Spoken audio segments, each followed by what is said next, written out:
Je voudrais savoir, Monsieur Conessa, quelle est selon vous, enfin pour vous, hein, Pierre Conessa, l'actu qui a marqué votre semaine? Votre question est très difficile parce que j'ai toujours beaucoup travaillé sur la médiatisation des crises. Vous savez, à peu près à la surface de la planète, il y a environ 400 crises. Hein, c'est le lot commun quand vous regardez les ouvrages de référence. Donc la question, c'est qui désigne la crise importante, pour qui, quel public. Donc, si vous me posez la question sur la crise la plus importante, c'est le Congo. C'est la crise la plus grave, la plus meurtrière depuis 20 ans, et personne n'a envie de s'intéresser au Congo. C'est trop gros, c'est difficilement gérable.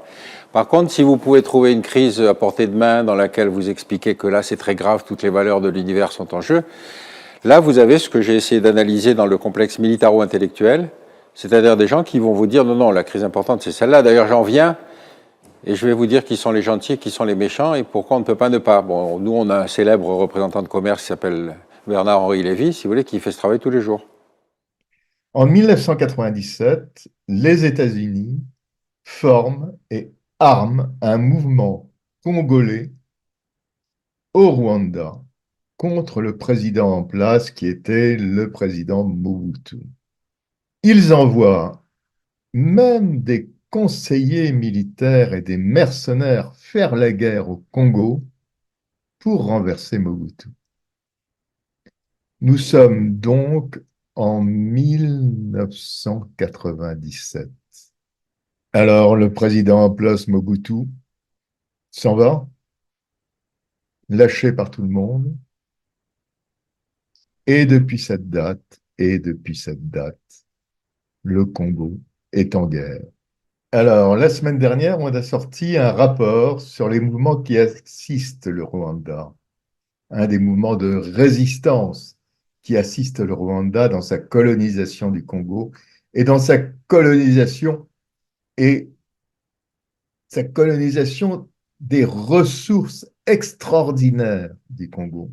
Le M23, un mouvement armé et soi-disant de résistance. C'est terrible, c'est vraiment terrible ce qui se passe au Congo. Et ce rapport, comme tous les autres rapports du Congo, sur le Congo, il fera un flop à l'ONU, évidemment. Eh bien, bonjour à tous les deux. Alors, Cyril est à droite, Michel est à gauche. Vous allez me parler tous les deux de votre pays, le Congo. D'accord. Michel, tu es à Ottawa. Le Congo pour toi. Les Congos, ce sont mes racines. Le Congo, c'est vraiment là où j'ai passé une bonne partie de ma vie avant de pouvoir sortir du pays. C'est une histoire qui s'attache vraiment à moi au plus profond de mes ressources. Je pense que quand on a été Congolais, les Congolais ont l'habitude de dire il faut naître Congolais pour connaître le bonheur. Parce que nous avons une certaine philosophie, une certaine approche de la vie qui fait que nous essayons toujours de trouver le meilleur de toutes les situations, même les pires des situations. Le Congo actuellement, qu'est-ce qui se passe, Michel? Il y a eu là un rapport sur le M23. Qu'est-ce que tu en penses? Ce n'est pas le premier rapport qu'il y a sur la situation du M23 parce que si jamais on regarde l'histoire du Congo, de troubles dans la partie est du Congo, c'est une histoire qui remonte déjà il y a bien des années, bientôt 30 ans que ça dure. Et c'est une histoire où une région, parce qu'elle est détentrice des ressources, s'est vue détruite, des vies complètement anéanties pour simplement certains intérêts. Le Congolais zaïrois, c'est vraiment quelqu'un qui est très accueillant, très serviable. Et quand il y a eu le fameux génocide au Rwanda, l'ONU a dit, écoutez, il faudra accueillir les gens. On a accueilli les gens et c'est ça qui a causé le malheur du Congo dans la partie Est, où maintenant, jusqu'à aujourd'hui, il y a une guerre qui est en train de sévir. Il y a plus de 10 millions de personnes, d'autres parlent de 15 millions de personnes qui sont massacrées. Et c'est un sujet qui n'est pas évoqué. C'est un sujet qu'on passe sous table, alors que chaque jour, des hommes et des femmes meurent, des enfants sont arrachés de leurs conditions de vie. Et il y a, avant le rapport du M23 qui vient d'être sorti, il y avait le rapport Mapping qui a été sorti en 2010, où on établissait encore une fois les responsabilités entre autres des pays voisins qui venaient profiter de ressources et pour cela, s'il fallait massacrer, ben on massacrait. Et derrière ces nations, il y avait des multinationales qui étaient là, qui pour eux, plus on entretenait le désordre de ce côté-là, plus eux, ils avaient la possibilité de pouvoir prendre tout ce qu'ils voulaient. Comme on dit, quand deux personnes se battent, c'est le troisième larron qui tire le marron du feu. Cyril? Oui, vraiment, moi, tel que je vous ai interpellé l'autre fois, la situation qui prévaut au Congo et dans ma région natale, et notamment les Kivu, c'est très déplorable. Je vous avais dit que c'est une situation que j'avais vécue de près parce que moi, je suis né en 88, un certain 25 mars, et toute ma vie, à partir de 94, comme le disait Michel, on a accueilli des gens. Nous avons accueilli des réfugiés sur nos terres. Kabila avait pour objectif de déloger Mobutu. Mais nous, les habitants de Bukavu, on a été pris entre ces deux feux. Du coup, on a commencé à fuir sans savoir où on allait. On a parcouru des kilomètres en pleine forêt. Donc, à partir de mes 6 ans, j'ai marché des kilomètres et des kilomètres. Vous imaginez de Bukavu jusqu'à Kisangani, c'est dans les, je sais pas, même moi-même, je ne peux pas imaginer, dans les 800 kilomètres. Imaginez marcher ces kilomètres à 6 ans. Et 98, deuxième guerre du Congo, on a fui encore. 99, 2001 à l'assassinat des Musée Kabila, déjà notre région, les Sud Kivu étaient déjà envahis par les RCD Goma. On disait RCD Goma, mais c'était un RCD, Rassemblement Congolais pour la démocratie, bien soutenu, créé et qui recevait les ordres de Kigali. Il y avait les RCD KML qui étaient déjà installés vers Beni et une partie de Kisangani qui était soutenue par l'Ouganda. Donc, ils demandaient téléphone et dollars.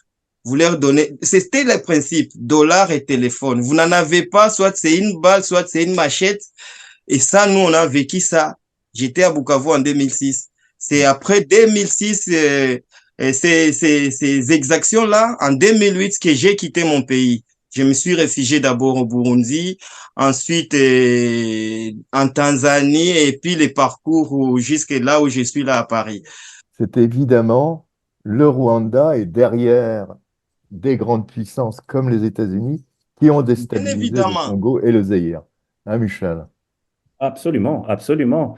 Et non seulement qu'ils ont contribué, qu'il y a eu cet entretien de déstabilisation dans la zone, mais vous imaginez qu'il est même arrivé une situation où l'armée rwandaise et l'armée ougandaise ont fini par se battre sur le territoire zaïrois à l'époque congolais, à Kisangani, où on a tué des gens. Et à ce jour, il y a bien une condamnation pour l'Ouganda et qui n'a jamais été finalisée et aucun mot sur le Rwanda qui avait été un des instigateurs. C'est là où on remarque que il y a des choses qui sont cachées. On préfère taire certains sujets parce que ça arrange certains, mais entre-temps, chaque jour, il y a des gens qui meurent. Comme je l'ai dit, il y a plus de 10 millions de personnes qui sont mortes. Aux États-Unis, il y a eu 3000 personnes qui étaient mortes au mois de septembre, le 11 septembre. Ça fait le boucan dans le monde entier. Pendant la Deuxième Guerre, il y a eu 8 millions de Juifs qui sont morts. Ça a été jusqu'à aujourd'hui, ça continue toujours à être un sujet d'actualité. Mais là, au Congo, on a l'impression que c'est silence, on tue. Il n'y a rien à voir, circuler. Et des gens continuent à mourir. Il fut même un moment où l'est, pardon, du Congo était même reconnu comme étant la capitale des viols, parce que le viol était devenu une arme de guerre. On a violé des femmes, on a violé des hommes, on a violé des enfants, tout simplement pour détruire une population. Et ces crimes sont restés impunis jusqu'aujourd'hui. Et tout ça pour du coltan, des richesses congolaises, c'est ça, Michel? Il y a les richesses congolaises qui sont définitivement à la base de cette situation qui est entretenue. Parce que le coltan, ça correspond à peu près, au niveau du Congo, il y a à peu près l'équivalent de 80% ou plus de réserves mondiales qui se retrouvent dans cette zone-là. Sans le coltan, ben, il y a beaucoup d'appareils électroniques qui ne fonctionneraient pas. Donc, on est obligé d'utiliser ces minerais. Et pour cela, ben voilà. Et si jamais on n'utilise pas ces minerais, ben, il n'y a rien qui passe. Alors, s'il faut pour cela massacrer quelques centaines de milliers ou des millions de personnes, ça ne semble pas déranger beaucoup de gens. Et quand il s'agit de mettre les projecteurs là-dessus, on s'arrange pour parler d'autre chose, mais jamais de l'essentiel. On a placé, par exemple, l'ONU qui est venue pour, soi-disant, normaliser les choses de ce côté-là, mais ça fait déjà plusieurs dizaines d'années qu'ils sont là, mais non seulement qu'il ne se passe rien, mais parfois on massacre même juste à proximité des camps des soldats de l'ONU qui sont basés de ce côté-là, et ils viennent dire, bon, on ne nous a pas prévenus, alors que c'est juste à côté. Pire, il y a plusieurs fois des cas où ce sont même parfois des soldats de la MONUSCO qui sont en train de violer des jeunes, qui détournent des minéraux qu'on finit par attraper et ils sortent impunis. Ce n'est Cyril? pas une vie. Au fait, et comme pour parachever ce que disait Michel, Laurent Kundabatouare a participé dans la bataille de Kisangani. Cette fameuse bataille entre l'Ouganda et le Rwanda. Laurent Kunda y était, Kabila, l'ancien président Joseph Kabila y était, et tous ils sont impunis, ils ont lancé des bombes sur la population parce qu'ils ont été entassés dans des fosses communes, et on n'a pas même les nombres exacts des gens qui ont été tués ces jours-là. Kunda continue à vivre aisément au Rwanda, il n'a pas inquiété, mais ce sont les mêmes qui viennent combattre au Congo sous forme d'une, soit sous forme de dessin, sous les couleurs du CNDP de Nkundabatouare, qui deviendra plus tard mouvement du 23 mars. Le Congo, après Mobutu, devrait rester instable. Pourquoi rester instable? Pour assurer l'accès aux matières premières des États-Unis et de leurs alliés de l'OTAN, pour qu'ils puissent faire leurs 4 bonnes volontés, ou soit on dépaissait les pays à la manière des Balkans, de l'ex-Yougoslavie ou du Soudan. Donc, c'est 3 possibilités. Et si nous voyons l'acheminement de la RDC aujourd'hui, c'est les mêmes tactiques. Soit on nous impose des groupes armés, soit on nous impose des incompétents, soit on nous impose une balkanisation. Si on revient sur les nombres des morts à présent, entre 12 millions et 13 millions, est-ce qu'un président qui a tous ces problèmes dans son pays, avec 12 millions de morts, on a tué 6 millions de juifs et jusqu'à présent, chaque pays a payé. L'Allemagne a payé jusqu'au dernier centime. On a traqué les nazis jusqu'en Argentine, en Amérique latine, et je ne sais pas jusqu'où. S'ils pouvaient même les traquer jusqu'à la ligne, ils pouvaient le faire. Mais nous, on en est à 12 millions. Et là, Tshisekedi, lui, il s'est dit, il n'y a pas de souci, je vais amener ces Palestiniens, je vais les accueillir. Vous n'arrivez pas même à régler les problèmes des Minembwe. Là, les minéraux, les trafics qui se passent dans ces contrées, c'est vraiment Hmm. terrible. Et puis, Michel, vraiment, tu as quelque chose à ajouter? oui, Oui, Michel. je voulais justement dire, on est en train de parler de 12 millions de morts. C'est encore une estimation et je pense que c'est une estimation qui est loin des comptes parce que il y a plusieurs personnes qui sont tuées dans le silence sans que personne ne sache quoi que ce soit. Donc, on parle d'au moins 12 millions de morts.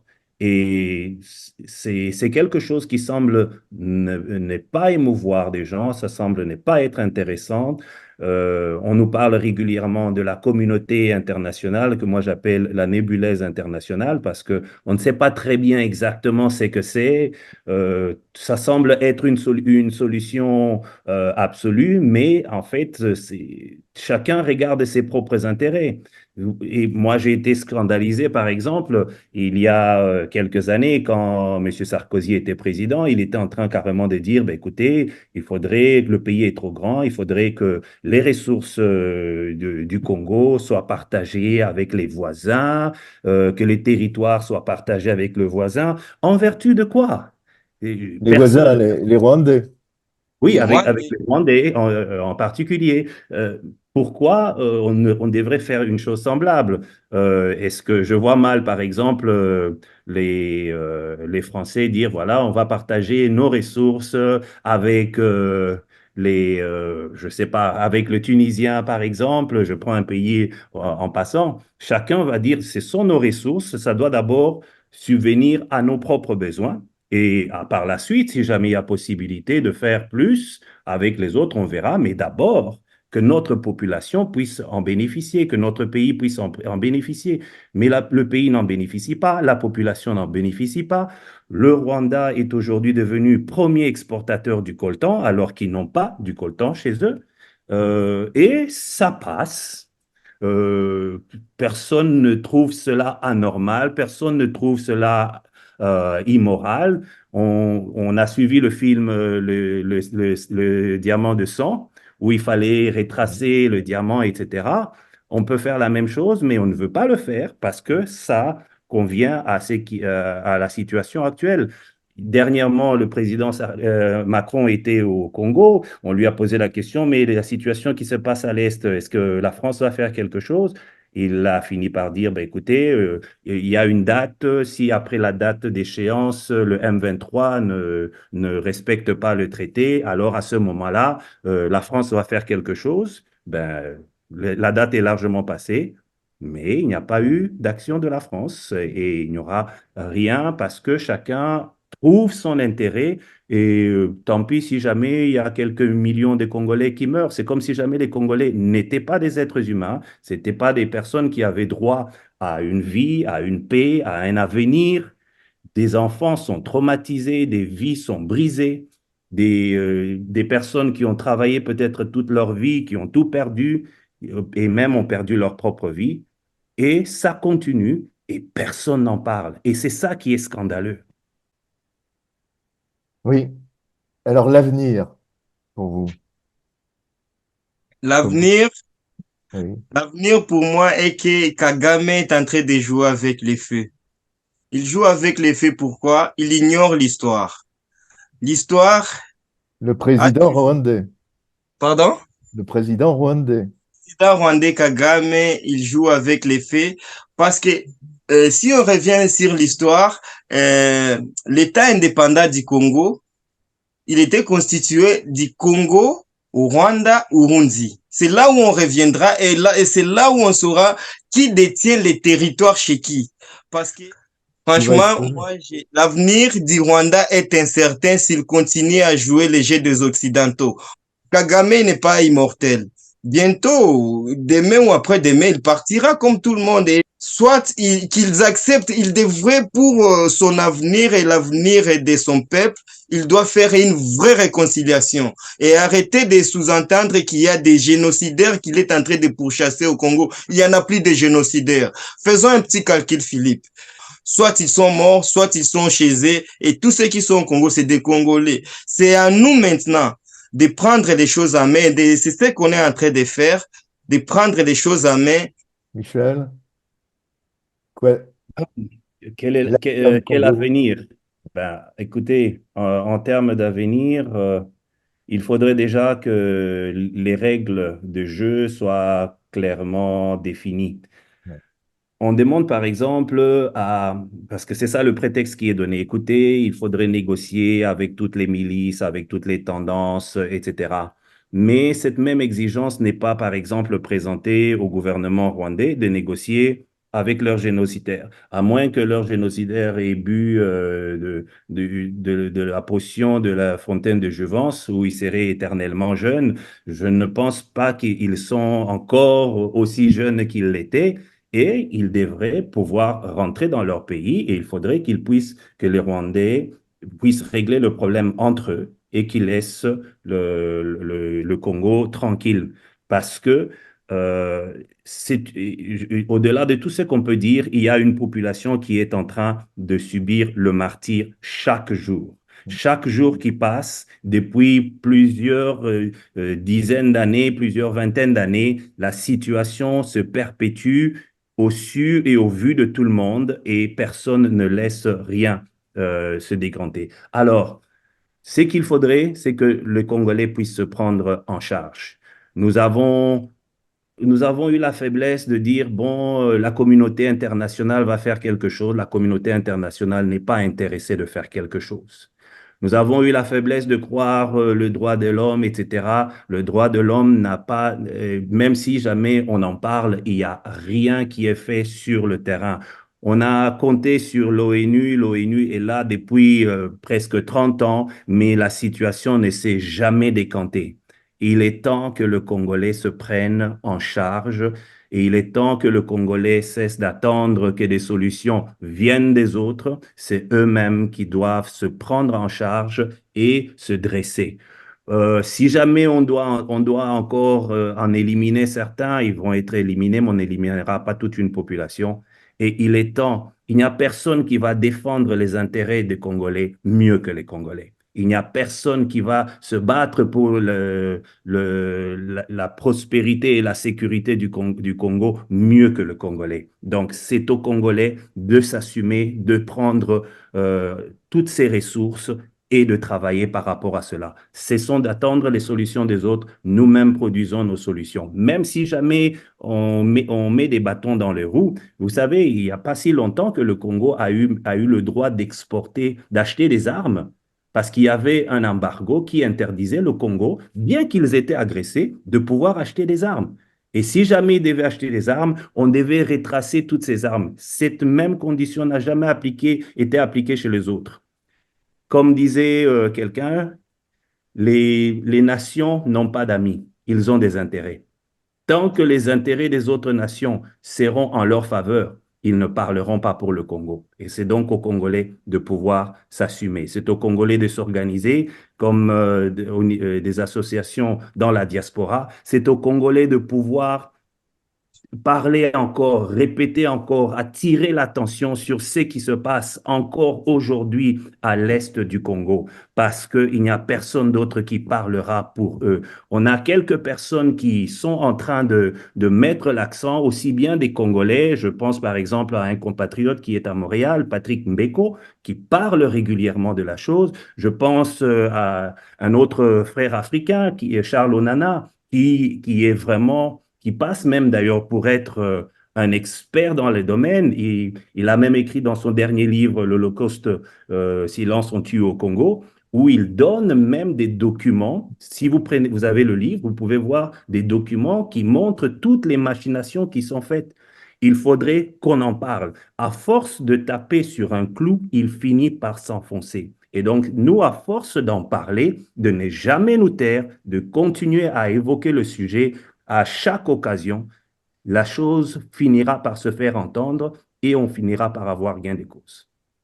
Alors, à vous deux, j'ai une seule question, une seule dernière question. Oui. Bon, toutes ces organisations internationales, tout ce monde, cet ancien monde, enfin ce monde tel que nous le vivons, qu'est-ce que vous en pensez maintenant? À l'un de vous deux. Moi, de mon côté, comme disait Michel, jamais on ne peut pas faire confiance aux Nations Unies. Les Nations Unies a déjà montré ses failles. Il est chez nous depuis 99, ça change de nom. Et vous vous souviendrez que sa première mission fut au Congo et que lorsque le premier secrétaire des Nations Unies, Dagamas Joyce, on l'appelait Monsieur H, il était tombé amoureux du combat de Patrice Lumumba. Il ne comprenait pas pourquoi on s'acharne contre ces messieurs qui ne veulent que la liberté de son peuple, qui ne veut que l'émancipation de son peuple. Il ne comprenait pas. Et son avion a été bâti alors qu'il se rendait au Katanga pour négocier avec les gendarmes katangais. À chaque fois que l'Occident voit qu'il veut perdre le Congo, il a senti ou bien il impose cette notion de balkanisation, de division, de sécession. Nous, Alors, Cyril, on n'oubliera pas que ces organisations travaillent contre nous et continuera à travailler contre nous. Et c'est des ennemis du Congo et nous devons les combattre et les considérer en tant que tels. est-ce que vous considérez une autre organisation comme intéressante? Il n'y a pas l'organisation. Les BRICS, par exemple? Moi, je pense que le monde multipolaire qui est en train de se créer aujourd'hui est le seul espoir du Congo. Mais il faudra qu'il y ait un citoyen, un dirigeant patriote à la tête du Congo. Pas des gens comme Tshisekedi, choisis pour nuire.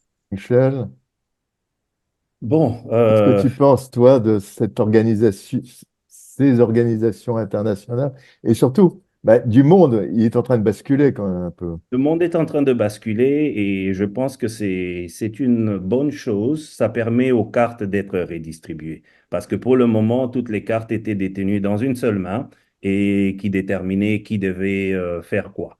Alors qu'avec cette redistribution qui est en train de se dessiner de plus en plus, ça permettrait maintenant à chaque groupe de pouvoir donner son approche.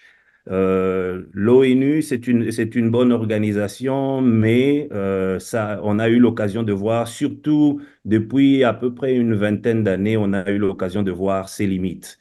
Si l'ONU pouvait faire quelque chose dans le passé, mais aujourd'hui, l'ONU n'est plus tellement crédible. Parce que dès qu'il y a quelque chose, on veut prendre par exemple des actions contre une nation, ben, il suffit qu'un des pays qui a le droit de veto pose son veto et rien ne se fait. On parle beaucoup, mais concrètement sur le terrain, il n'y a rien. Il y a des groupes de l'ONU, des subdivisions de l'ONU qui essayent de faire ce qu'ils peuvent.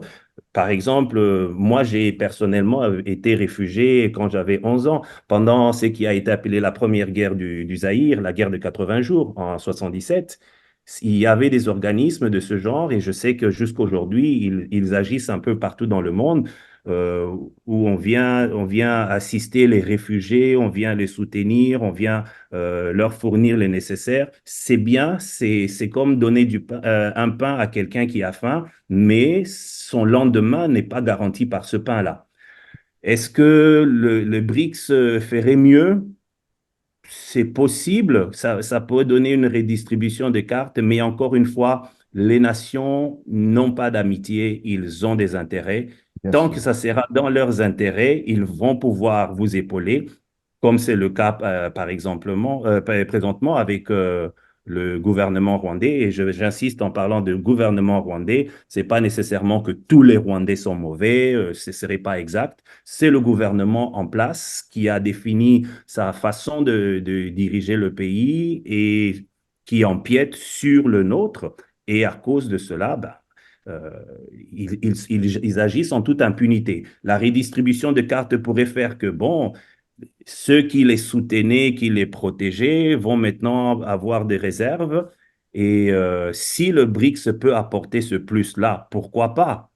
Le Congo, Zaïre, est un pays qui veut travailler avec tout le monde, mais en s'assurant que lui-même puisse bénéficier d'abord des valeurs les plus élémentaires, la paix, avoir la possibilité de pouvoir se lever le matin et vivre sa vie normalement sans avoir peur d'être trucidé, d'être agressé, etc. Donc, honnêtement, en termes des organismes qu'il y a pour le moment, je n'en attends pas grand-chose.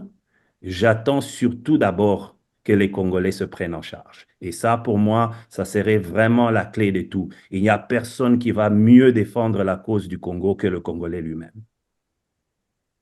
Eh bien, merci beaucoup à tous les deux. Et puis, bon, on verra. Merci. Eh bien, merci Michel, merci Cyril. À C'était un bientôt. plaisir. Merci Beaucoup, beaucoup pour la merci. confiance. Et je voulais vous dire merci de ce que vous permettez aux citoyens lambda que nous sommes de pouvoir donner notre avis. Ça peut ne pas sembler quelque chose, mais parfois, comme on dit, une goutte peut faire déborder un vase. Qui sait Oui, si jamais notre modeste contribution pourrait interpeller quelqu'un et changer les choses. Merci. merci à vous. À Au très revoir. bientôt. Au Au revoir. revoir.